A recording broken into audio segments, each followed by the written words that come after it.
Brooklyn. Spin the yard, nigga.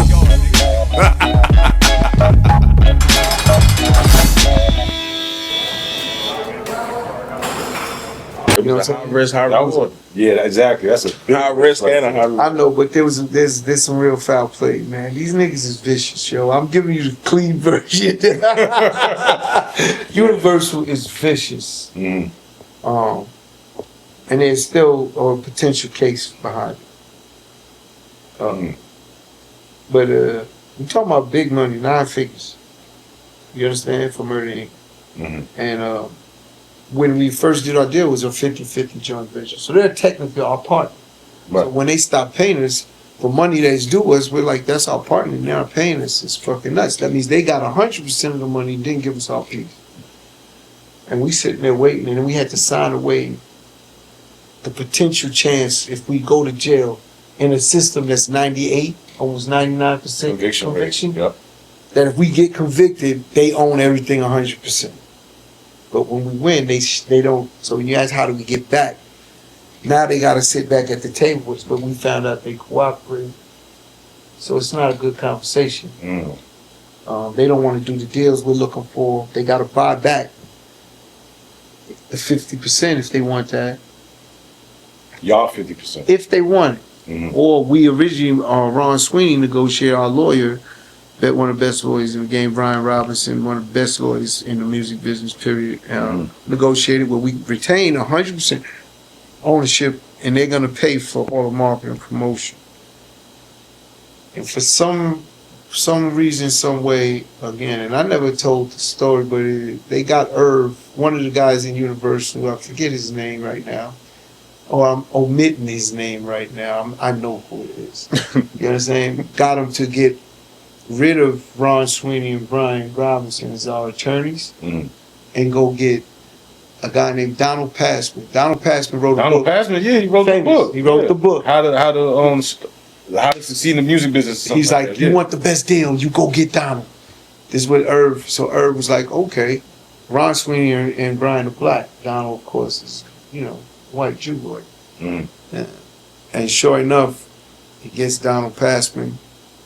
And Donald Passman is in cahoots with Universal. Oh, man. Damn. Oh, that's crazy. I So we live by that book like a fucking like a Bible, bro. Look, I'm glad you know the book because I had to fire the nigga that wrote the book. To fire his bitch ass. Donald? Yeah, because he's in cahoots with Universal, which is what most lawyers are, right? That's the part of if you're a rapper, you don't understand, or producer, that's why that lawyer is so important. Because if they're not going to fight for you, you're going to get the deal they get because they taking this nigga here with them and this based on your power. Yeah. It's just business. You would do the same probably if you was in the same position. Right. But Donald Passman gets the deal, and what does he do? Does a 50-50 deal. We was getting, let's say, a $7 million advance, but we own everything 100%.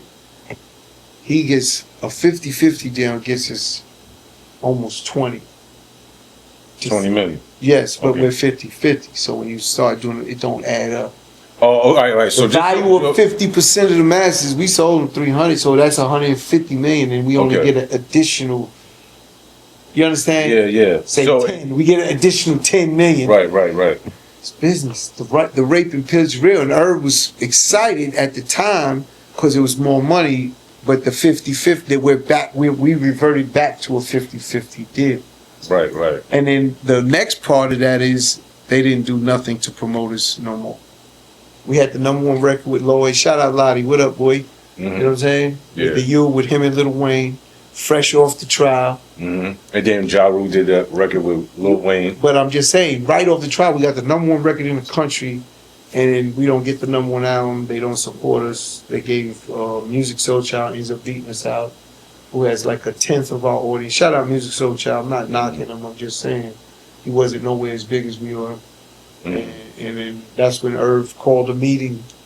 I'll never forget that meeting. Called the staff to the conference room, and he's like, "Yo, it's over." And they were like, "What are you talking about?" He said, "They not fucking with me no more. I'm not gonna keep putting out music. It's over." He said, whatever y'all do, keep work, do whatever you want. I'm gonna keep paying everyone.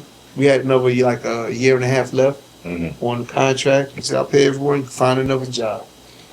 And we paid everyone out their salaries for the next year and a half, and then that was basically the end of Irv Gotti making Murder Inc. move. And that's when he decided after that to get into like film and Not right away. Not right away, man. It took time, man. That's why I said the process coming back from that trial, we never hit back until, man, 05 we win. It had to be like 9 joints before they even started talking to us right. I'm bad with years. If someone could fucking look up when the two Tales start. Okay. If you see when Tales started, whatever year Tales started, that's the first deal we got back since losing or quitting on music. Yeah, you don't feel like you and your brother was blackballed? Absolutely. With all that? 1000%. Here, I got a story for that. We're in the middle of that time frame. We get a girl, she's a big 2017. Wow. My years is even worse. That's 12 years. Yeah. That's how long it was before they even started talking to us. So here he asked about being blackballed. Yeah. We had oh my God, what's her name? I'm fucking so bad with names. She was big. She had like 20 million in followers. She was on like Disney and everything. What's her name? What is she? A singer? She's an artist. She's a singer. Oh my God, she's Cuban and something else, but she looked like a white girl, you know. But Irv made her album with her. It's gonna come to me. It's like right there. Yeah, I I'm can't gonna see find it. it. And we go to Jimmy Iovine. Oh man, Interscope. Yeah, so at this time he's Apple. He's already made his bread. He's doing all this shit with Apple, but he still started a label with a guy named Doug Morris, who used to be the boss of Universal. Cuban Link? Not Cuban Link. No, okay. It's a female. It's a woman. It's a female. Oh man, it's gonna kill me. It's gonna. But anyway, and the Steve Bartles. These two executives. Yeah, Steve and Doug. You two fuckers right there, man.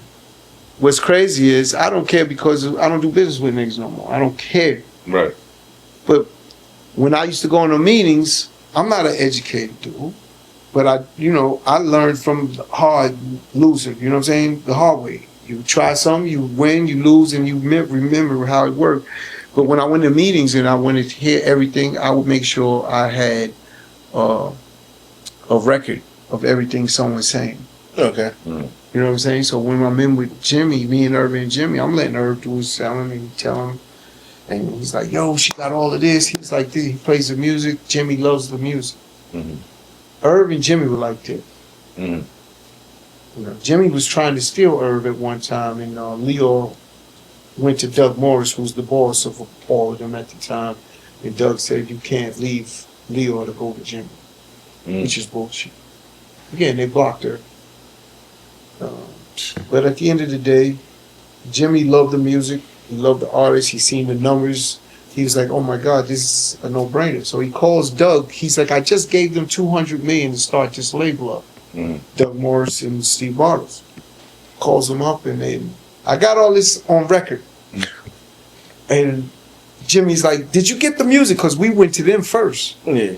And they denied it. They said, nah, we're going to pass.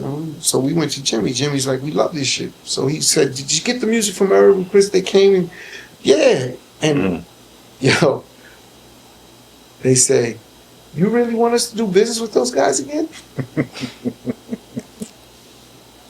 Yeah, I heard that shit, nigga. Jimmy, because it was on speaker. The phone was on speaker. He picks the phone up. He said, this is a no-brainer. What? Yes, I want you to do business with these guys.